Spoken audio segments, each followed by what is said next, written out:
1948 से जब से इसराइल का स्टेट बना है वो बनता ही नकबा से है, जहाँ पे लगातार पैलेस्टीनियन लोगों को उनके घरों से खदेड़ा जाता है, उनको मारा जाता है। और पूरा इसराइल स्टेट ही बनता है इसलिए क्योंकि वेस्टर्न इंपीरियलिस्ट फोर्सेस अपना एक वॉचडॉग मिडल ईस्ट में चाहते थे, ऑयल रिजर्व्स और इन सब चीज़ों को मद्देनज़र रखते हुए। तो ये एक साल से पहले हमास रिस्पॉन्ड करता है, लेकिन हिस्टोरिकली हमें देखेंगे तो इतने सालों से जो पैलेस्टीनियन जनता पे बर्बर तरीके से उन पे मिसाइल फायर की गई है, उन पे सैंक्शंस लगाए गए हैं, लगातार उनके साथ ये व्यवहार किया जा रहा है। तब ये कॉन्टेक्स्ट में ही हम समझ सकते हैं कि एक साल पहले का चीज़ जो एस्केलेशन हुआ वो क्यों हुआ और क्यों हमास का और पैलेस्टीनियन जनता का रिस्पॉन्ड करना एक जायज़ चीज़ था।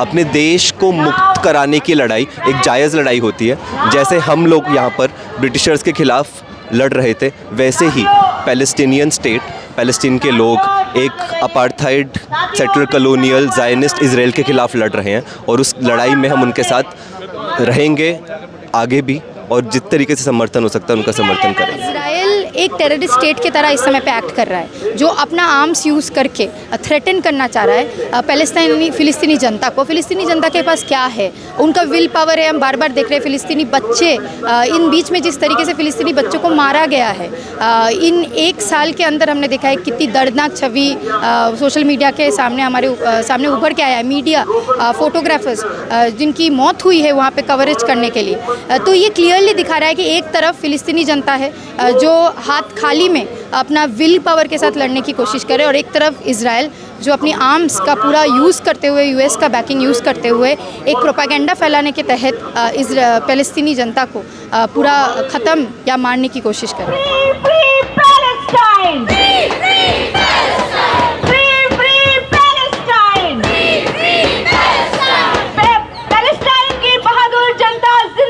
स्वागत आपका जर्नो मिरर में। मैं मोहम्मद अली। इस वक्त हम मौजूद हैं राजधानी दिल्ली के जंतर मंतर पर। फ़िलिस्तीन में जारी इजरायली नरसंहार के 1 साल पूरे हो चुके हैं और जंतर मंतर पर भारी संख्या में लोग जुटे हुए हैं, फ़िलिस्तीन के समर्थन में प्रोटेस्ट कर रहे हैं। जो गाज़ा में नरसंहार जारी है उसके ख़िलाफ़, उसको रोकने की मांग करते हुए प्रोटेस्ट कर रहे हैं। काफ़ी भीड़ है, आप देख सकते हैं यहाँ पर नारेबाजी हो रही है। इन लोगों की भारत सरकार से भी मांग है कि भारत सरकार जो इजराइल को हथियार सप्लाई कर रही है और मदद दे रही है वो रुकनी चाहिए, ताकि इजराइल जो फ़िलिस्तीन में मासूमों को मार रहा है वो जंग रुके, किसी न किसी तरीके से शांति हो, अमन हो। और आपको बता दें कि इजराइल के नरसंहार के 1 साल पूरे हो चुके हैं। अब तक गाज़ा में, फ़िलिस्तीन में 42,000 लोग शहीद हो चुके हैं। और ये जो नरसंहार था ये गाज़ा फ़िलिस्तीन से शुरू हुआ, अब लेबनान, सीरिया तक आ चुका है। और लगातार जो इजराइल का हमले हैं बढ़ते जा रहे हैं। लगातार इजराइल की जो नरसंहार है वो बढ़ता जा रहा है। इजराइल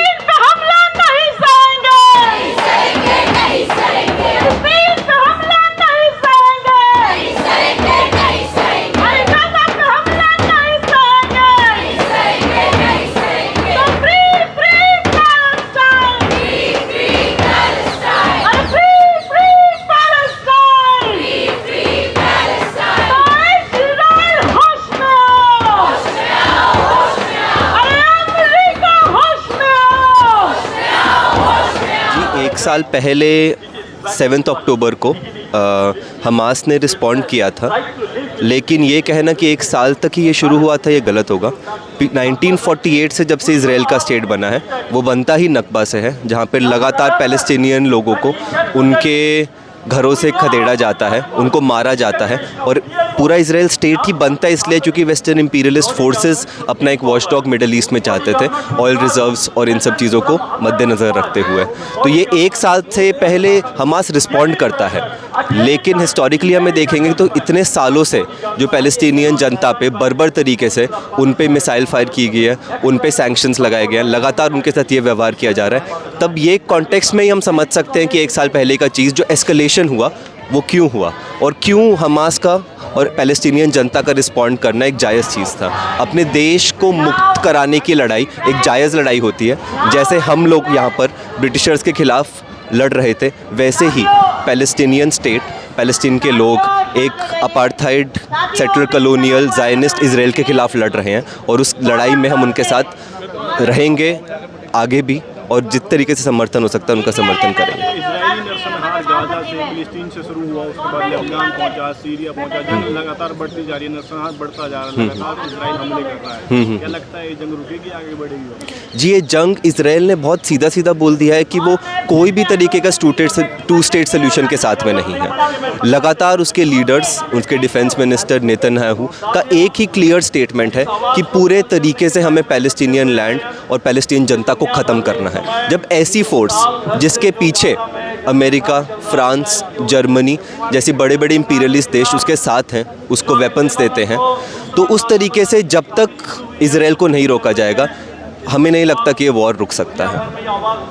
यूनाइटेड नेशन लगातार कहता है युद्ध होना चाहिए, सीज़फायर होना चाहिए, लगातार अलग अलग मुल्क से आवाज़ उठाई है, प्रोटेस्ट हो रहा है, इसके बावजूद जंग नहीं रुकी, लगातार इजराइल हमले कर रहा है। क्या इजराइल यूनाइटेड नेशन से ऊपर हो चुका है?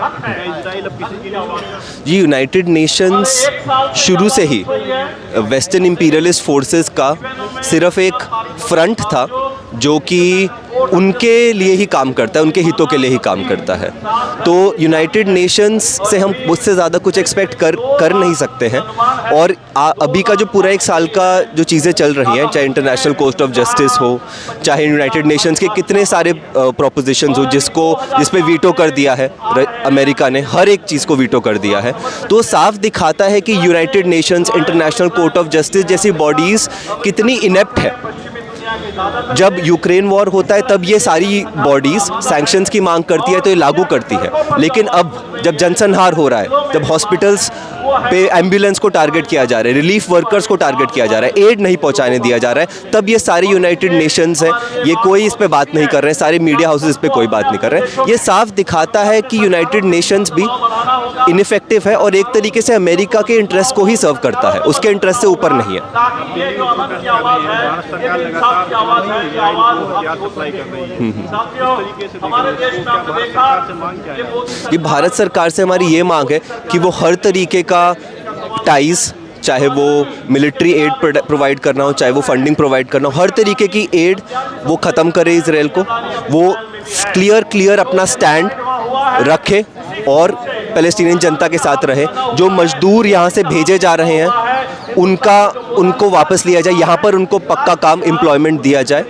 और ये जो अदानी, अंबानी, इनकी फैक्ट्री है, इनके जो नेक्सस है, जो काम कर रहे हैं, उनसे हम ये मांग करते हैं कि उनको ये सीधा बोला जाए कि वो जेनोसाइड में कंप्लिसिट हैं और उन पे रोक लगाई जाए।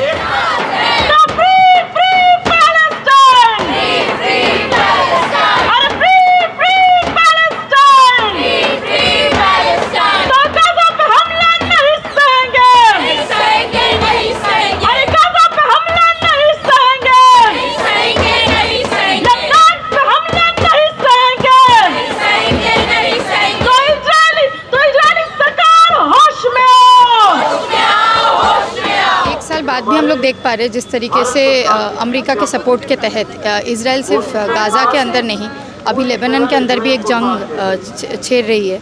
तो जिस तरीके से इंस्टिगेशन चलाया जा रहा है, जिस तरीके से एक ह्यूमैनिटी के ऊपर जेनोसाइड चलाया जा रहा है, ये बहुत नई बात नहीं है। ये बहुत पुरानी इतिहास है कि इजराइल का आक्रामक जिस तरीके से रवैया रहा है, जो काफ़ी दुखजनक बात है कि हम जब आज इंडिया के अंदर, अपने कैपिटल के अंदर, दिल्ली के अंदर ये अपना प्रोटेस्ट दर्ज कर रहे हैं, हम देख रहे हैं हमारा जो सरकार है वो किस तरीके से चुप है। हम देख रहे हैं दिल्ली के अंदर होर्डिंग्स लगाए जा रहे हैं इजराइल के सपोर्ट में, लेकिन फ़िलिस्तीनी जो जनता है, जो एक बहुत समय से गुजर रहे हैं, जहाँ पे उनके लिए डिफ़िकल्ट है, उनका घर, उनके बच्चे, हर चीज़ को छीना जा रहा है, वहाँ पे ह्यूमैनिटी के ऊपर अटैक हो रहा है।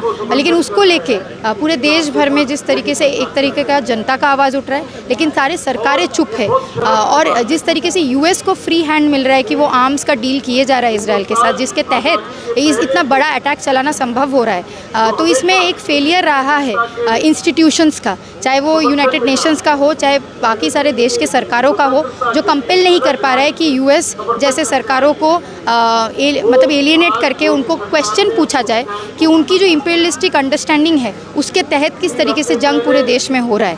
हम इस समय पे गाज़ा के जनता के साथ तो खड़े ही है, लेकिन लेबनान में भी जो अटैक इजराइल द्वारा चलाया जा रहा है, तमाम सारी जनता के साथ खड़े हैं जो इजराइल एवं यूएस इंपीरियलिस्टिक अटैक के शिकार है। इजराइल कह रहा है ये जो जंग है, ये जो हम आक्रमण कर रहे हैं आतंकवाद के विरुद्ध, हम आतंकवादियों को खत्म करना चाह रहे हैं, तो उससे बात प्रॉब्लम क्या है? ये है कि हम देखते हैं कि इसराइल का जो अटैक है वो 7 अक्टूबर से पिछले साल से शुरू नहीं हुआ है। हाँ, 7 अक्टूबर से हमने देखा है कि बहुत ज़्यादा एस्केलेटेड तरीके से एक जेनोसाइड चलाया गया है पिछले एक साल में। लेकिन ये अटैक की हिस्ट्री बहुत पुराना है। 1948 से इस हिस्ट्री को, इतिहास को देखा जाना चाहिए कि इसराइल किस तरीके से जो अग्रीमेंट्स है उसको बार बार उसका उल्लंघन करते जा रहा है और एनक्रोच कर रहा है वो गाज़ा के स्ट्रिप को, और ये बहुत बार हुआ है। और इंस्टिगेट किए जा रहा है कि वो जो फ़िलिस्तीनी जनता का हक है, जो राइट्स है, उनकी राइट टू लैंड है, उन तमाम सारे चीज़ों को, वो हक को वो छीन ले।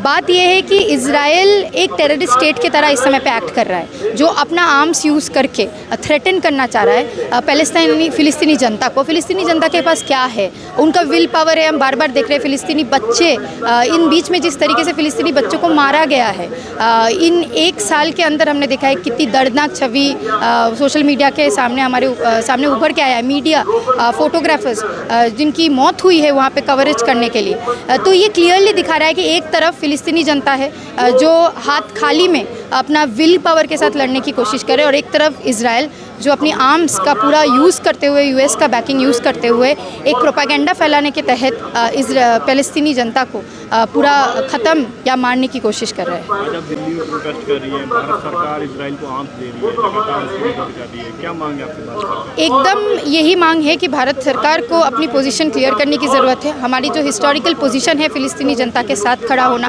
उनका जो राइट है उनका प्रोटेक्शन करना, और साथ साथ इसराइल को इस तरीके से आर्म्स का फंडिंग देना या आर्म्स डील करना immediately Indian government should stop it. India एक तरफ एक बात बोलना कि फ़िलिस्तीन के साथ हम खड़े हैं, लेकिन दूसरी तरफ पूरा आर्म्स का डील करना, ये एकदम दोगलापन है।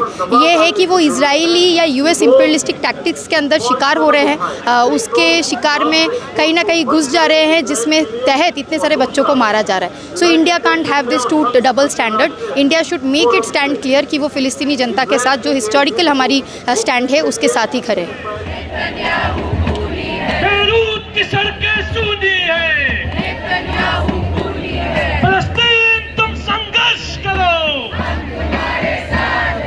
गज़ा तुम संघर्ष करो, हम तुम्हारे साथ हैं, बेरूत तुम संघर्ष करो, हम तुम्हारे साथ हैं। हम आज से नहीं देख रहे हैं कि आज ही पिछले अक्टूबर 7, 2023 में ये उसके बाद चीज़ें बिगड़ी।